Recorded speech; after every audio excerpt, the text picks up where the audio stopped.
ओम शांति। आज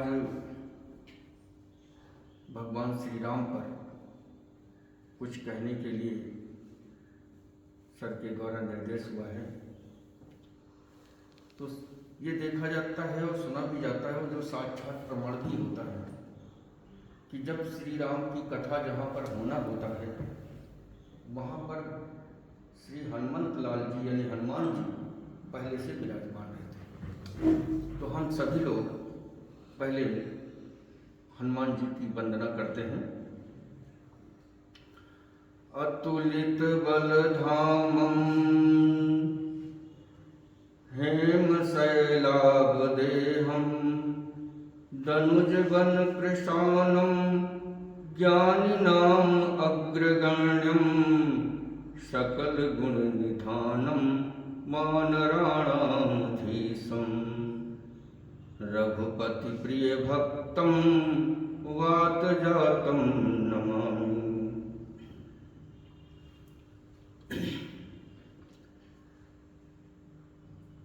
लीला शरीरं रणरंगधीरं लीला शरीरं रणरंगधीरं विश्वेकसारं रघुवंशहारं विश्वेकसारं रघुवंशहारं गंभीरनादं जितसर्ववादं श्रीरामचन्द्रं सततं नमामि। श्रीरामचन्द्रं सततं नमामि।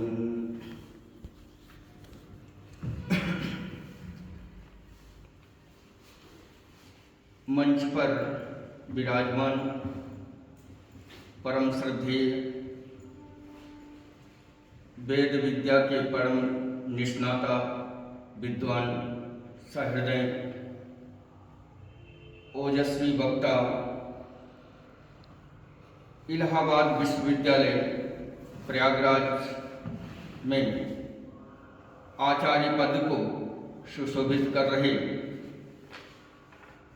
प्रोफेसर प्रयाग नारायण मिश्र जी, मंच पर ही विराजमान लखनऊ विश्वविद्यालय के संस्कृत तथा प्राकृत भाषा विभाग के वेद साहित्य दर्शन काव्यशास्त्र के परम निष्णाता विद्वान डॉक्टर अशोक कुमार सरपथी जी, अभी कुछ आवश्यक कार्य से जा चुके जो डॉक्टर अनिल कुमार पौरवाल जी हैं, ज्योतिर्विज्ञान विभाग में लखनऊ विश्वविद्यालय में कार्यरत हैं, असिस्टेंट प्रोफेसर पद पर, जो ज्योतिर्विज्ञान के बहुत अच्छे जानकार हैं। अनिल पौरवाल जी इस कार्यक्रम का संचालन कर रही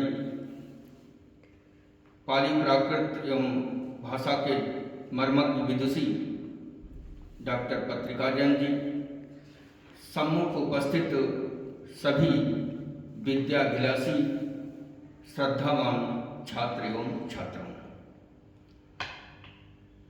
जैसा कि आज आप लोगों को विदित है, यह गोष्ठी पंचम पुष्प के रूप में आयोजित है और पंच परमेश्वर कहा जाता है। और उस पंच परमेश्वर जैसी गोष्ठी में सर के द्वारा जो विषय रखा गया है, रामो विग्रहवान धर्मा, ऐसे इस महानतम विषय में हम जैसे सामान्य विद्यार्थी के द्वारा कुछ कहना संभव तो नहीं है, लेकिन फिर भी अपने अग्रज प्रोफेसर प्रयाग नारायण मिश्र जी का आशीर्वाद लेते हुए और सरपथी जी और पत्रिका जैन जी का शुभकामनाएं ग्रहण करते हुए बच्चों की सदिच्छा को स्वीकार करते हुए हम अपनी बात को रखने का प्रयास कर रहे हैं। यह जो विषय है आज का, रामो विग्रहवान धर्म, जैसा कि आप लोग सभी लोग समझते हो कि इसमें राम शब्द, इस बिंदु में यानी इस तथ्य में जो राम शब्द है, हम लोगों के जीवन में राम शब्द किस तरीके से जुड़ा हुआ है। जैसे जब हम लोग संकीर्तन करते हैं तो बोलते हैं श्री राम जय राम जय जय राम, श्री राम जय राम जय जय राम, श्री राम जय राम जय जय राम। लेकिन यहीं पर जब हमको किसी का अभिवादन करना होता है तब भी हम लोग बोलते हैं भैया राम राम, चाचा राम राम, दादा राम राम। वहीं पर अब हम जब कहीं खेद व्यक्त करना होता है मेरे प्यारे बच्चों, तो वहां कहते हैं हे राम, अरे राम, राम राम। जब खेद व्यक्त करना होता है वहां पर भी हम ये बात बोलते हैं। यहां तक कि जब हमारे लोग जब अंतिम यात्रा में जाते हैं तो वहां पर भी बोलते हैं राम राम सत्य है और सत्य बोलो मुक्त है। आखिर यह जो राम शब्द है, जो राम तत्व है, वो जन्म से लेकर के मनुष्य के जन्मोपरांत तक भी साथ में रहता है। ये केवल राम शब्द, जबकि ये ऐसा राम है जो हर घट घट में वास करता है, हर कण कण में भगवान राम का वास है। हिरण्यकश्यप की कथा मालूम ही होगी।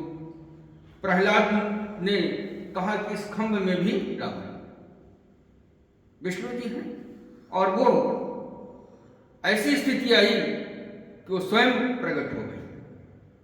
मेरे प्यारे बच्चों, तो उस उदाहरण से भी समझिए कि कौन ऐसा स्थान है जहां पर राम का वास नहीं है, भगवान श्री राम का वास नहीं, हर जगह है।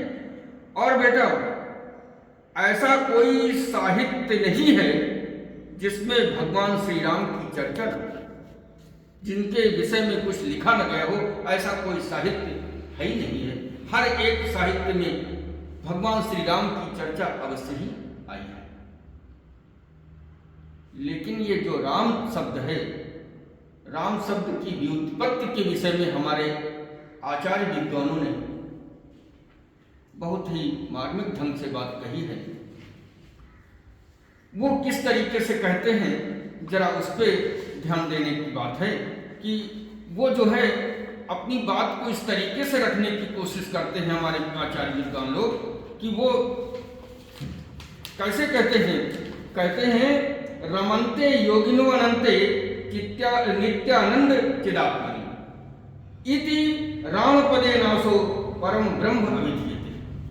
मेरे प्यारे बच्चों, राम वो है जिसमें योगी लोग रमण करते हैं, क्योंकि वो नित्य आनंद स्वरूप है, और जो आनंद स्वरूप है वही दूसरे को आनंद दे सकता है।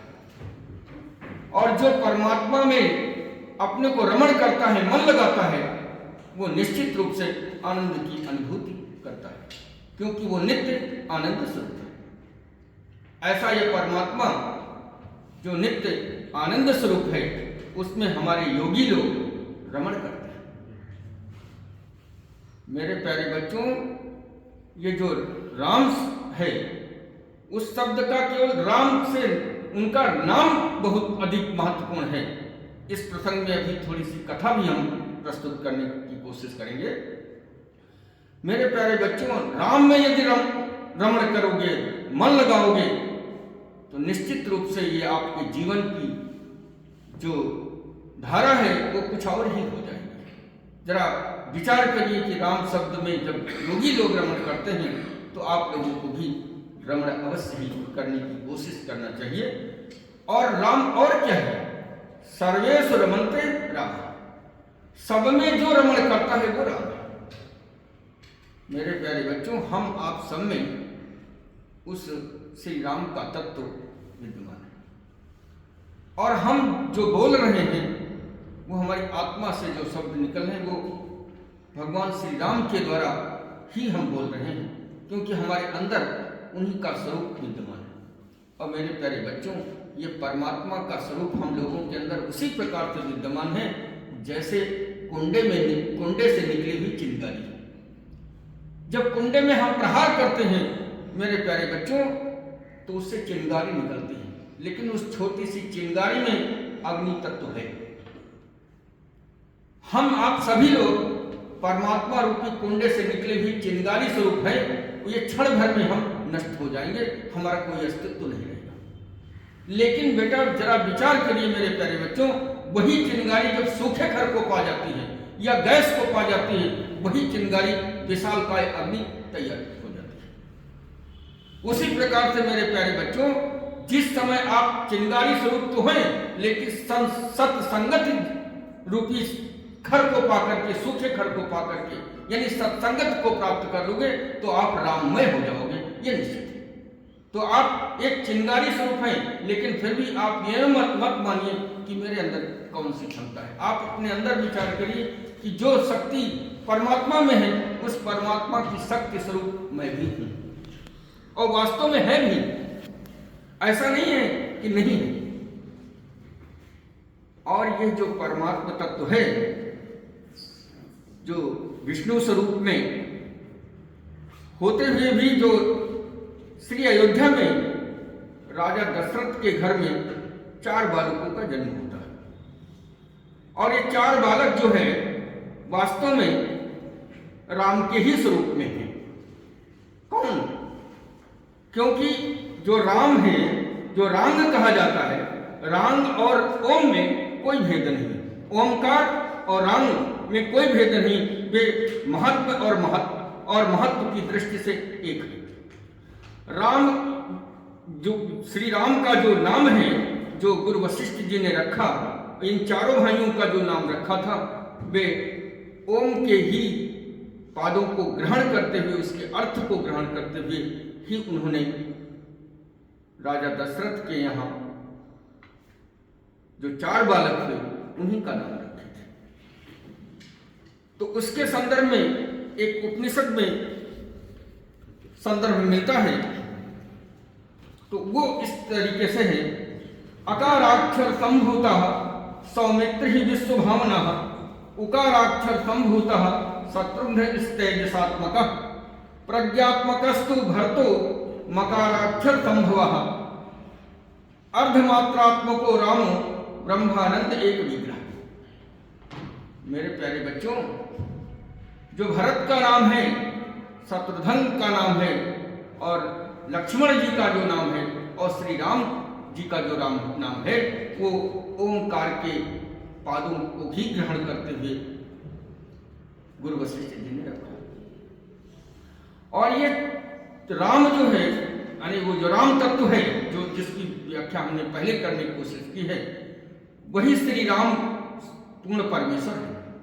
और उन परमेश्वर के द्वारा जो भी कृत्य संसार में शरीर धारण करके किए गए हैं, वो हम लोगों के लिए अत्यंत अनुकरणीय है। और मेरे प्यारे बच्चों, जो सीता जी हैं, क्योंकि राम, जहां पर श्री रामचंद्र जी की चर्चा हो, वहां सीता जी की यदि चर्चा न हो तो अधूरा है। तो सीता जी जो है, श्री रामचंद्र जी के सानिध्य में रह करके ये संपूर्ण विश्वधारी, संपूर्ण विश्व में जो देहधारी लोग हैं, उनका पालन, उनका उत्पत्ति पालन और संहार करने वाली हैं।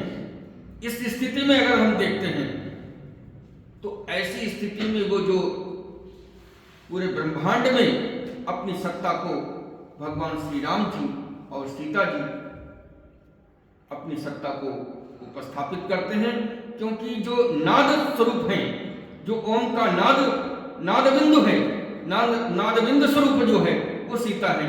और सीता का जो वास्तविक स्वरूप हम देखते हैं, तो वो कहते हैं कि इसको प्रकृति, हमारे विद्वानों ने, हमारे आचार्यों ने प्रकृति कहा है, क्योंकि जितना भी माया स्वरूप के संसार दिखाई दे रहा है, वो वास्तव में ये सब उन्हीं की कृपा से है और उन्हीं के द्वारा ही संचालित है, क्योंकि संपूर्ण जगत को जागृत, स्वप्न, सुषुप्ति और ब्रह्म, ये चार जो है पाद इस संसार के बताए गए हैं। जो सुषुप्त कहा गया है वो प्रलय काल की जो स्थिति होती है उसे सुषुप्त कहते हैं। मेरे प्यारे बच्चों, इस प्रकार की एक थोड़ी संक्षिप्त रूपरेखा हमने बताने की कोशिश की है। केवल इसको भूमिका के तौर पर इसलिए बताया क्योंकि जिससे कि जो राम शब्द का प्रयोग हुआ है वो किस तरीके से हुआ है और वो श्री राम के रूप में जो देह शरीर धारण करके जो श्री अयोध्या में आए, वास्तव में वो विग्रहवान धर्म है। वो धर्म के ही रक्षा करने के लिए उनका अवतार हुआ। और उन्होंने, क्योंकि वेदों में ही नहीं सर्वत्र मनुस्मृति में भी कहा गया है कि धर्मो रक्षित रक्षिता, यानी जो धर्म की रक्षा करता है मेरे प्यारे बच्चों, धर्म उसकी रक्षा करता है। लेकिन जो धर्म की रक्षा नहीं करता, जो धर्म को नष्ट करता है, व्यक्ति वह स्वयं ही नष्ट हो जाता है। मेरे प्यारे बच्चों, धर्म की मर्यादा का पालन करने के लिए ही पुरुषोत्तम श्री राम जी जो है अयोध्या में अवतार लिए। और धर्म है वास्तव में क्या है, अब ये देखना है कि धर्म की जो रक्षा करना है वो क्यों करना है। कहा गया है यतो अभिज्ञानी श्रेयस सिद्धि सधर्म। हमारे आचार्यों ने धर्म की बहुत प्रकार से परिभाषा की है, लेकिन वास्तव में धर्म का जो मूल तत्व अगर देखें तो इस वाक्य में निहित होता है यतो अभिज्ञान श्रेयस सिद्धि सधर्म, जिससे जो है मर्यादा पूर्वक कल्याण का मार्ग प्रशस्त हो वो धर्म है। इसमें ये नहीं कहा गया है कि जिससे मार्ग प्रशस्त हो वो धर्म है। मर्यादा पूर्वक जिससे मार्ग का यानी कल्याण का मार्ग प्रशस्त होता है वो वास्तव में धर्म है। अब मर्यादा पूर्वक जीवन जी करके ही अपनी आत्म उन्नति करने का प्रयास करना चाहिए। अमर्यादित होकर के धर्म के विपरीत जाने पर आपका कभी भी जीवन में उद्धार हो ही नहीं सकता है। कितना भी छल कपट दंभ द्वेष कोई कर ले और सोचे कि हम बहुत शीर्ष स्थान को पा जाएंगे या अपने आत्म कल्याण कर लेंगे, यह तो बिल्कुल संभव ही नहीं। मेरे प्यारे बच्चों, भगवान श्री राम जी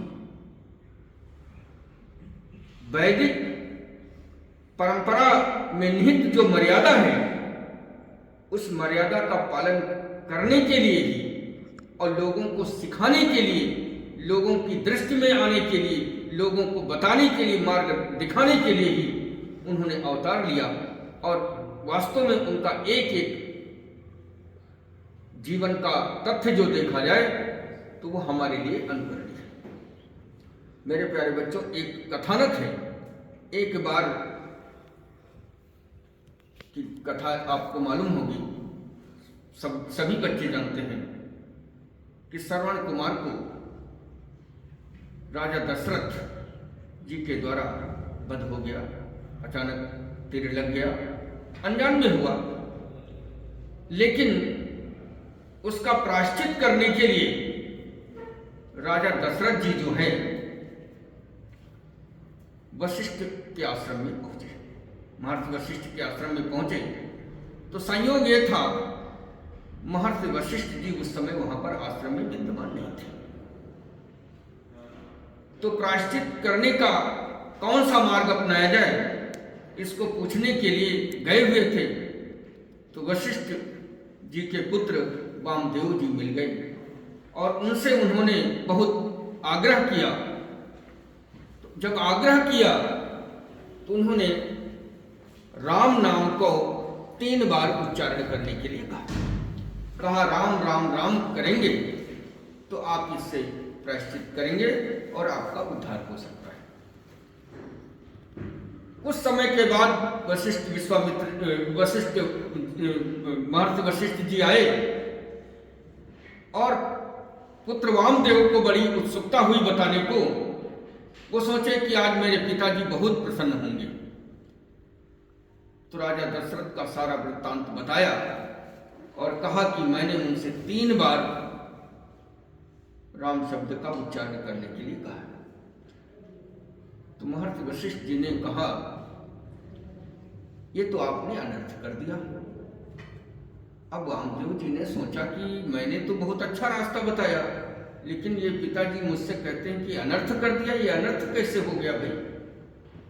तो कहा नहीं, राम का नाम जो है एक बार लेने से भी पतित से पतित लोगों का उद्धार हो जाता है। 3 बार नाम लेने की आवश्यकता ही नहीं। तुमने बहुत निकृष्ट काम किया है, इसलिए निम्न कोटि में जाकर के जन्म लोगे। अब पिता ने अपने पुत्र को यह श्राप दे दिया। अब वामदेव उसी श्राप के वशीभूत होकर के गुहराज हुए, और गुहराज जो हुए तो उसी समय का प्रसंग है कि भगवान श्री राम जी गंगा की प्रशंसा करते हुए राजा दशरथ को गंगा स्नान करने के लिए कहा।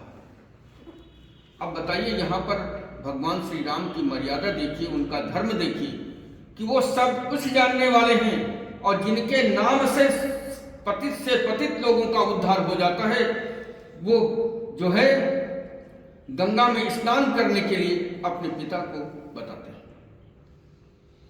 लेकिन घटना क्या होती है, जब राजा दशरथ गंगा स्नान करने के लिए जाते हैं तो उसके पहले आगे जो है गुहराज की सेना जा रही होती है। तो गुहराज राजा दशरथ से कहते हैं कि आप इस मार्ग को छोड़ दीजिए, क्योंकि मैं पहले स्नान करने जा रहा हूं। दोनों सेनाओं में भयंकर युद्ध हुआ। गुहराज ने पूछा, ये आप क्यों कैसा कर रहे हैं? तो गुहराज से राजा दशरथ ने कहा, मेरे बेटे जो राम हैं वो मुझे गंगा स्नान करने के लिए कह रहे हैं, इसलिए मैं जा रहा हूं। तो गुहराज को ये मालूम था कि अगर श्री रामचंद्र जी का दर्शन हो जाएगा तो मेरा उद्धार हो जाएगा। तो गुहराज ने कहा, क्योंकि उस समय ये भी बात प्रसंग आया है कि राजा दशरथ के सैनिकों ने गुहराज को बंदी बना लिया था।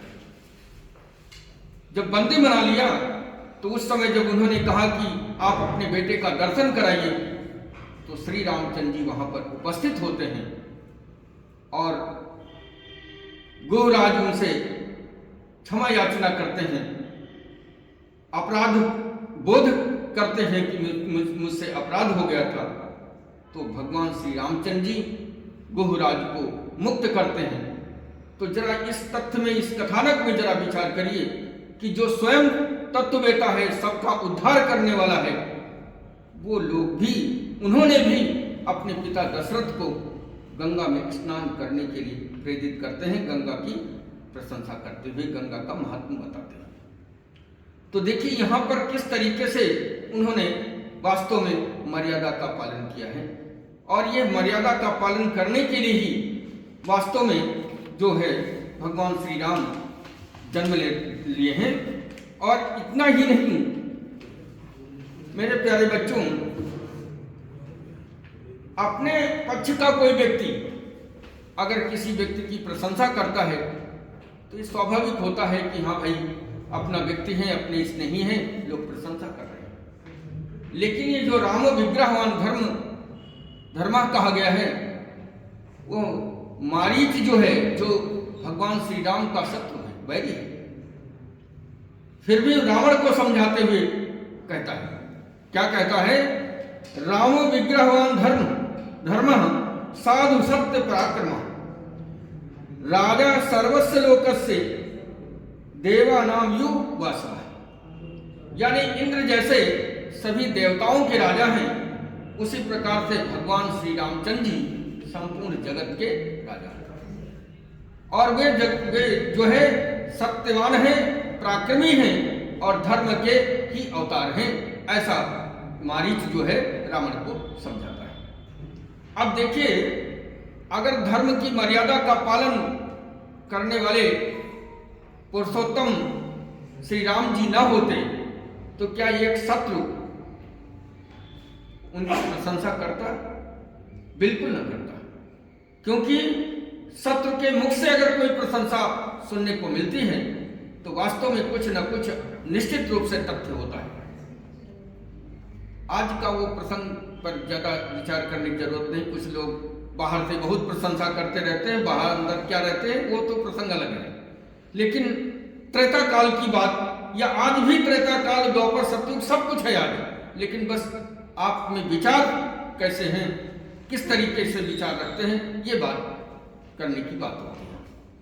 अब एक जो तथ्य आया कि रामो विग्रहवान धर्म जो मारी कह रहे हैं, वास्तव में धर्म के वास्तव में मर्यादा पुरुषोत्तम श्री राम जी हैं, और वे सब तत्व को जानने वाले हैं, ज्ञानी हैं, परम ज्ञानी हैं। ज्ञानी ही नहीं, ज्ञानियों के भी ज्ञानी हैं।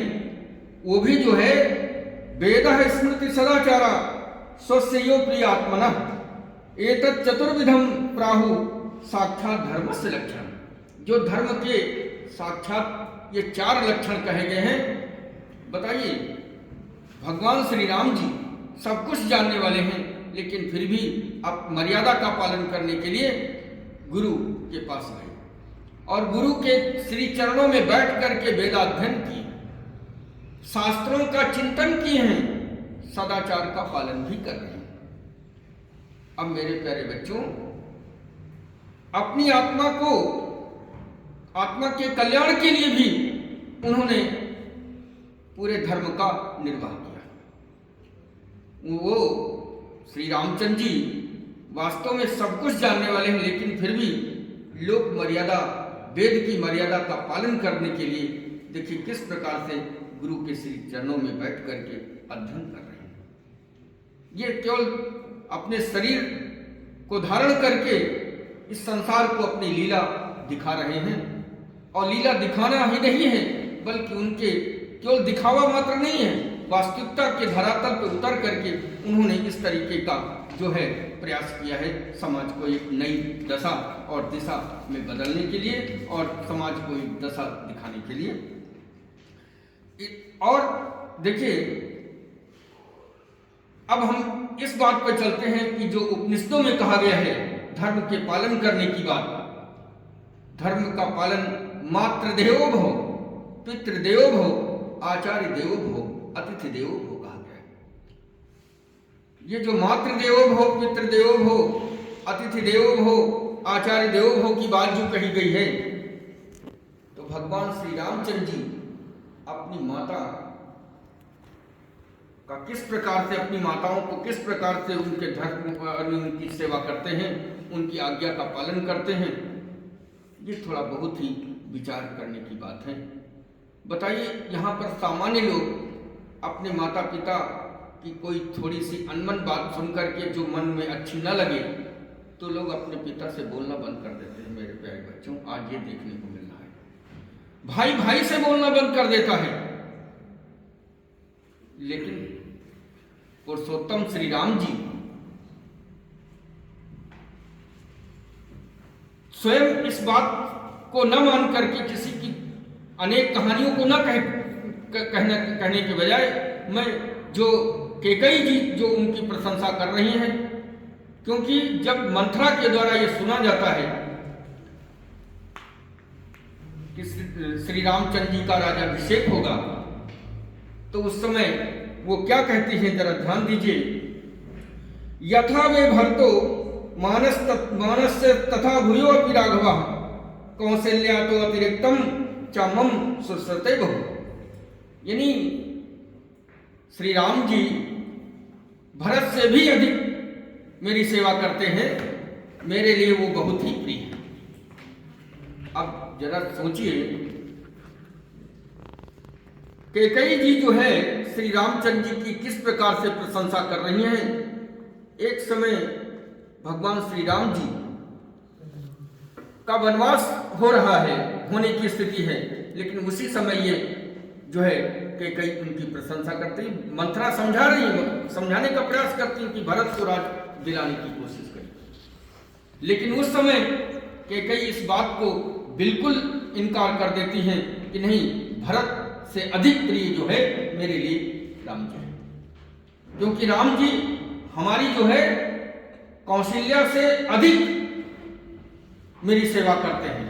और ये बात मेरे प्यारे बच्चों केवल माता कैकेयी के द्वारा नहीं, बल्कि दशरथ जी भी इस बात को कहते हैं रामो ही भरताद भूयस श्रेष्ठते सदा।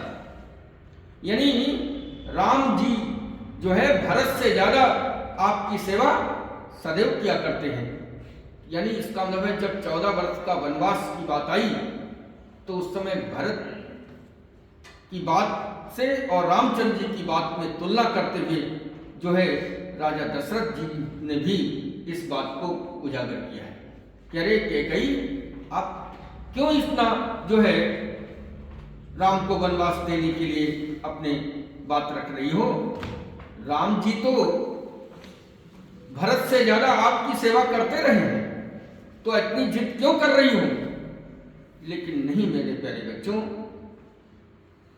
इस संसार को दिखाने के लिए, संसार की लीला, संसार में अपनी लीला को दिखाने के लिए सब उन्हीं के द्वारा, उन्हीं के सब की कृपा से हो रहा था।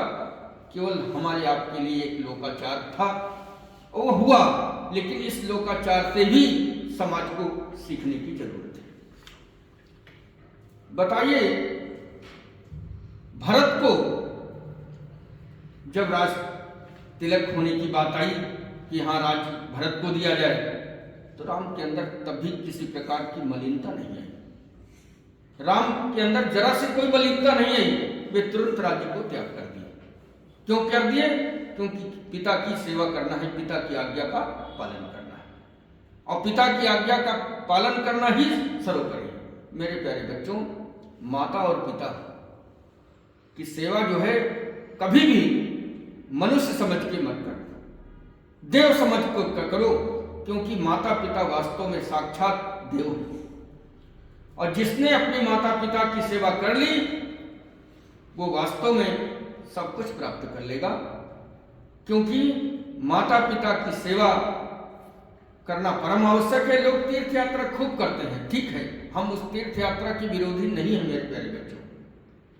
तीर्थ यात्रा जाने से देशाटन हो जाता है, देश दुनिया का भ्रमण हो जाता है, यहाँ वहाँ की जलवायु का लाभ मिल जाता है, स्थान का ज्ञान हो जाता है, और श्रद्धा भाव से हम वहाँ पर पहुँच भी जाते हैं और दर्शन भी करते हैं, क्योंकि हर कण में श्री राम जी वास करते हैं।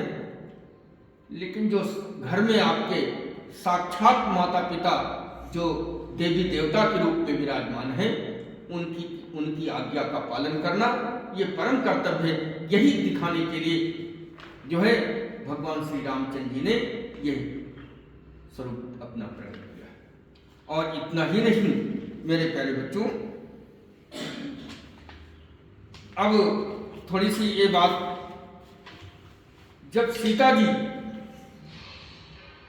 श्री रामचंद्र जी के साथ जाने के लिए आतुर हुई, तो आज के लोगों में क्या है,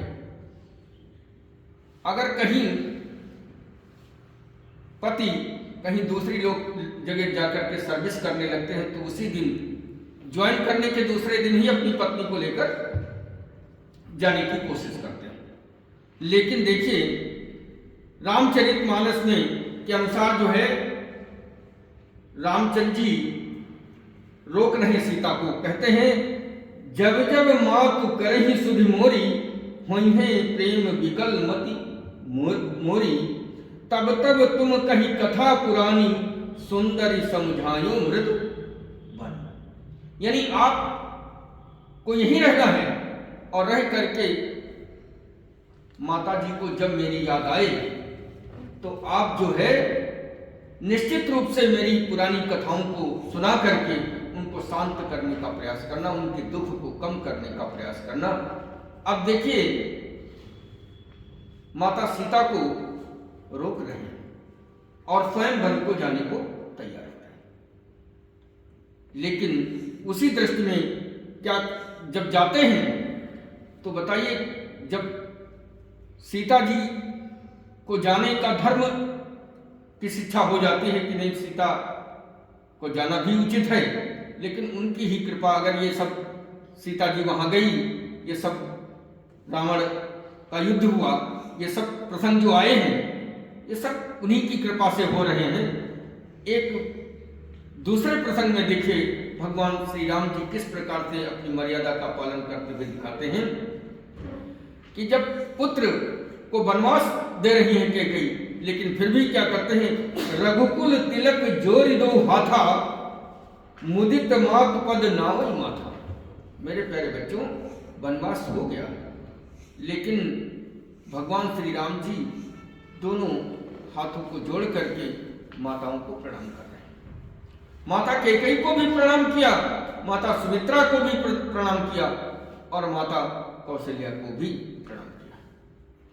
उनके मन में किसी प्रकार का द्वेष नहीं हुआ, न कष्ट हुआ कि नहीं हम माता कैकेयी को प्रणाम न करें। मेरे प्यारे बच्चों, माताओं के प्रति जो यह भाव है वास्तव में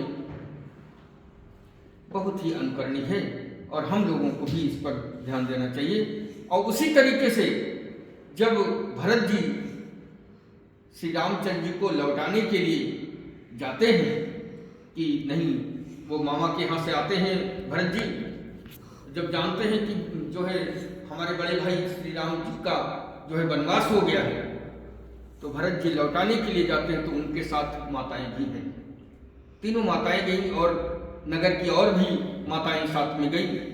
तो राम जी क्या करते हैं, तासाम रामा समुत्थाय जग्राह चरणामुजान मातृणाम अनुज व्याघ्र सर्वासाम सत्य संग्रह। यानी भगवान श्री राम जी उठ करके खड़े हो जाते हैं माताओं को देख करके और उनको क्रम से प्रणाम करते हैं।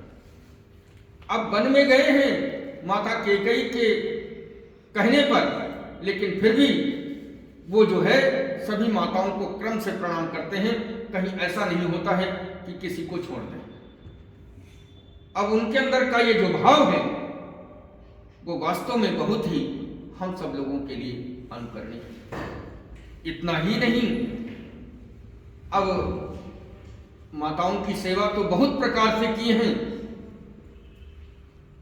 बहुत अधिक चर्चा न करते हुए जो जिस तथ्य से उनकी महानता और हर एक तथ्य में उनकी महानता छिपी हुई है, कोई ऐसा कार्य ही नहीं, ऐसा कोई कर्म ही नहीं किया जिसमें महानता न हो। लेकिन अब देखिए, माता की सेवा के संदर्भ के बाद पिता को किस प्रकार से उन्होंने आज्ञा का पालन किया है। जब राजा दशरथ ने अपने वचनों के अनुसार उन्हें वन को जाने के लिए कह देते हैं, तो उस समय देखिए राज्य जो अयोध्या का राज्य है, ऐसे महान राज्य का भी वो त्याग जो है अपने पिता के कहने से कर देते हैं, क्योंकि पिता को सत्य की प्रतिज्ञा की रक्षा करना है और प्रतिज्ञा की रक्षा करता है कृतार्था अस्मि, जो कहते हैं जरा उस पर ध्यान देना है। गुरुवर्थे तत्तः राज्यो व्यक्त अनुवनम पद्य पद्याभ्याम प्रियाया त्यक्ता सुदरस्तत् सुरेप्सित राज्य लक्ष्मी। यानी जो जिस राज्य को देवता भी लोग अभिलाषा करते हैं, ऐसे राज्य को भी भगवान श्री राम ने गुरु मतलब है यानी पिता के आदेश से त्याग कर दिया। जो पिता ने कहा कि नहीं आपको वन जाना है, अब वन को जाने की बात जब आती है तो मेरे प्यारे बच्चों, राजा दशरथ जी इतना विह्वल हो जाते हैं, परेशान हो जाते हैं कि उनके मुख से निकल ही नहीं रहा कि आपको बन जाए। लेकिन पिताजी वचनबद्ध हैं और पिता की वचनबद्धता का पालन होना चाहिए। केवल माता की बात को सुन करके ही वो चले जाते हैं पिता के बिना कहे हुए, लेकिन केवल इनकी इच्छा है कि पिता की आज्ञा का पालन हमें करना है। पिता चूंकि जो है हमारे परम पूज्य हैं, उनकी सत्य की प्रतिज्ञा रह जाए, उनके वचन का पालन हो जाए, इसलिए वो कहते हैं। और चले जाते हैं। वहीं पर जरा एक प्रसंग और जरा देखिए, जब उसके पहले का प्रसंग भी में हम जाएंगे, जब विश्वामित्र भगवान श्री राम और लक्ष्मण को लेकर के जाते हैं यज्ञ की रक्षा करने के लिए, वहां पर ताड़का वध की बात आती है। तो सामान्य लोग कहते हैं कि भगवान श्री राम ने तो महिलाओं को मारा, उनका उत्पीड़न की, यानी नाना प्रकार की लोग नाना प्रकार के प्रसंग करते हैं। सुपर्णखा के संदर्भ में भी लोग अनेक प्रकार की बात करते हैं। लेकिन मेरे प्यारे बच्चों, इन सब एक में मर्यादा है। महिला पर हाथ उठाना, और यहां पर ये बात जो कही गई है जरा ध्यान दीजिए, कहा गया है पितुर्वचन निर्देशात पितुर्वचन गौरवाद। क्या करते हैं? वचनम कौशिकस्येति कर्तव्यम विशंकयः अनुष्ठिष्टु अव्यस्य अयोध्यायां गुरु मध्य महात्मा पितृ दशरथेन्नाहं नावगेयम ही तद्वचः। मेरे प्यारे बच्चों, जब विश्वामित्र जी ताड़का का परिचय बताते हैं, और ताड़का का जब परिचय बताते हैं और उन्हें मारने के लिए उद्धत करते हैं, उत्साहित करते हैं, तो एक बार भगवान श्री राम विचार करते हैं, और विचार करने के बाद वो कहते हैं कि नहीं, अनेक लोगों के बीच में हमारे पिताजी ने निर्देश दिया था कि गुरु का जो वचन है उसका पालन करना है आपको, और पिता ने ये जो निर्देश दिया है तो इसलिए, और गुरु मुझे बता रहे हैं, मुझे मारने में किसी प्रकार का संकोच नहीं, बिना किसी संकोच के, बिना किसी शंका के हम ऐसा काम जरूर करेंगे। और वो करते हैं। और मेरे प्यारे बच्चों, जिस प्रकार से यज्ञ की रक्षा विश्वामित्र जी कर रहे हैं, ये भगवान श्री राम जी करते हैं, तो उस समय जैसा भी धर्म का पालन श्री राम जी ने किया, उसको देख करके, और जब यज्ञ समाप्त हो जाता है तो गुरु जी खुद ही प्रशंसा कर रहे हैं, विश्वामित्र जी खुद प्रशंसा करते हैं। कहते हैं, क्या कहते हैं? सो अहम पितुर्वट,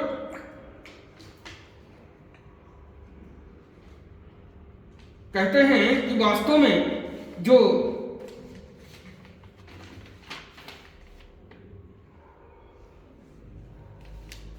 कृताते हैं कृतार्थो अस्मि, मैं कृतार्थ हो गया। अब गुरु की वचनों की बात देखिए, कृतार्थो अस्मि महाबाहो कृतम गुरु वचस्तयः सिद्धास्त्रमिदं सत्यम कृतम वीर महात्मा।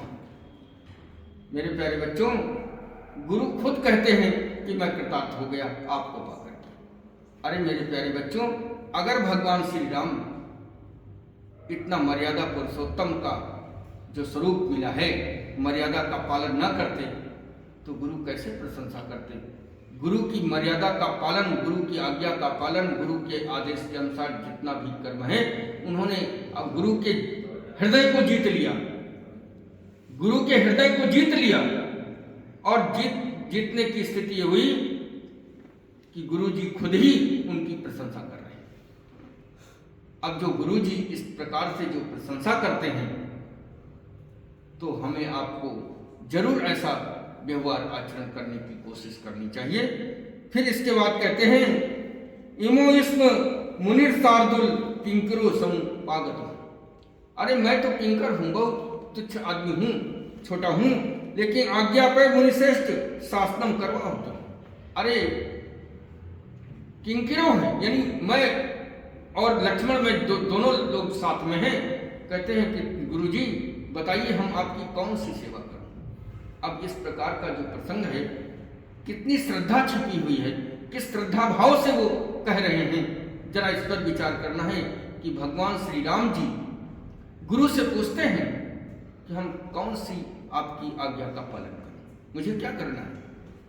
और ये जो श्रद्धा है, इस श्रद्धा भाव को हमारे आपके अंदर अपने गुरुजनों के प्रति, अपने बड़ों के प्रति अगर हो तो कितना भाव होगा। वास्तव में बहुत ही ये हमारे आप सबके लिए अनुकरणीय है। मेरे प्यारे बच्चों, आज ये देखने को मिलता है और वास्तविकता है कि अयोध्या में श्री राम मंदिर का निर्माण हुआ, प्राण प्रतिष्ठा हो गई, बहुत उत्तम हुआ। मेरे प्यारे बच्चों, ये पूरा भारत देश राममय होना चाहिए और ये पूरा देश ही राम मंदिर होना चाहिए। और हम सब लोग यदि संसार में बच्चे से लेकर के बूढ़े तक, बच्चियों से बूढ़ी महिलाओं तक राम और सीता के आचरण को अपने जीवन में उतारें तो निश्चित रूप से इस पूरे विश्व में राम राज्य पुनः स्थापित होगा, इसमें किसी प्रकार का संदेह नहीं। मेरे प्यारे बच्चों, ये जो उद्धरण है बहुत ही कम उद्धरण देने का प्रयास किया गया कि जिससे कि समय को दृष्टिगत रखना है। मेरे प्यारे बच्चों, जो परम तत्व राम है उसमें जो पुरुषोत्तम श्री राम के रूप में जो अयोध्या में आए, अवतार लिए, उन्हीं के आचरणों को हमको, आपको, सबको मर्यादा पूर्वक अनुकरण करना चाहिए, तभी ही हम लोगों का जीवन उद्धार होगा, निश्चित रूप से उद्धार होगा। इन्हीं शब्दों के साथ हम अपनी वाणी को विराम देते हैं। जय तु भारतम, जय तु संस्कृतम, जय श्री राम।